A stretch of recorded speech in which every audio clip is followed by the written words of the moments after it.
답답한 정치 이슈를 시원하게 풀어드리는 뉴스 사이다. 오늘은 윤태곤 죄송합니다. 아이고. 하러 나온 프레시안의 이명선 기자입니다. 아무래도 이게 날이 갈수록 조금씩 긴장감이 더해지다 보니까. 네. 그리고 사실 원고가 잘못했지 대도서관님이 잘못한 건 아닌 것 같습니다. 죄송합니다. 저희를 또 이렇게 꼭 사고를 치고 가네요.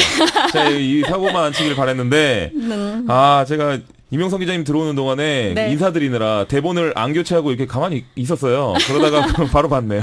제 마음속에 하나 이렇게 접어두죠 뭐. 네. 자, 오늘 하루 화제가 된 뜬 뉴스들 이명선 기자님과 함께 살펴보겠습니다. 네, 말씀 주시죠. 첫 번째 뉴스.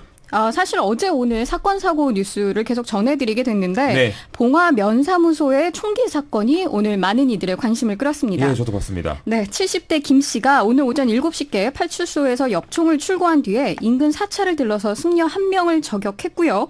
이후 3.8km 거리에 있는 면사무소로 향해서 이 면사무소에 들이닥치자마자 사람들을 위협했다고 하죠. 이거 진짜 심각하네요. 이게 무슨 일인가 싶습니다. 이게 대한민국에서 총기 사고를 하는 게 말이 됩니까? 왜 이런 행동을 한 거죠? 네, 사실 웃으면서 전할 수 없는 일인데 이 과정에서 공무원 2명이 큰 부상을 당해서 병원에 실려갔지만 끝내 숨지는 안타까운 일까지 벌어졌습니다.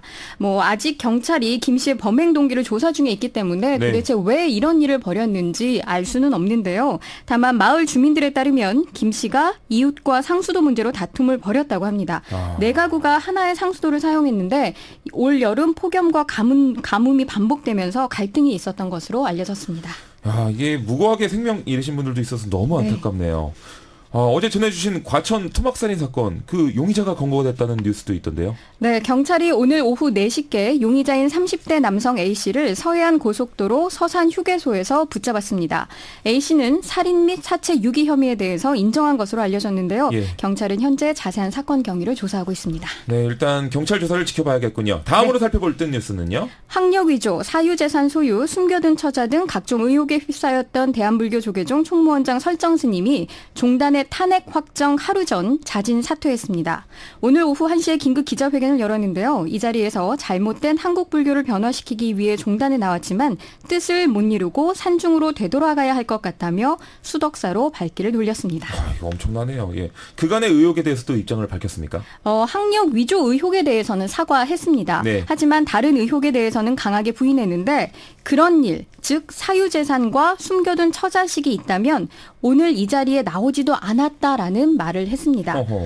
해당 사건은 지난 5월 1일 MBC PD수첩이 관련 의혹을 보도하면서 논란이 확산됐는데요. 사실 지난해 총무원장 선거 당시에도 이런 의혹은 불거졌지만 전 총무원장인 자승 스님 측의 지지를 받으면서 설정 스님이 당선됐습니다.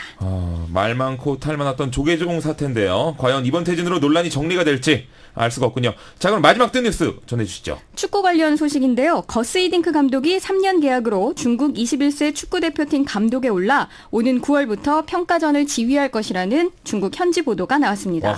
중국이 히딩크 감독에게 자그마치 1,150만 유로, 한화로 147억 원의 연봉을 투자했다고 하고요. 2020년 도쿄올림픽 본선 준비를 위한 시행 준비에 들어갔다는 후문입니다. 전 중국이 이게 무서운 것 같아요. 돈을 너무 잘 써요. 일단 세계에서 두 번째로 경제 대국, 땅도 크고요. 인구도 많고요. 그러니까요. 지금 베트남에선 박항서 매직으로 돌풍을 일으키고 있잖아요. 그렇습니다. 박항서 감독님이. 사실 그전에는 2002년에는 히딩크 매직이 있었죠. 4강 신화 기록하고 축구 역사를 새로 쓰지 않았습니까? 사실 이 열풍 그대로 이어갔으면 하는 마음이 가장 큰데 우리나라도 파울로 벤투 감독을 새 사령탑으로 9월 A매치 준비에 들어갔습니다. 벤투 감독이 내일 저녁 서울 월드컵 경기장에서 열리는 FC 서울과 포항 스틸러스 간 K리그 경기를 관전한다고 합니다.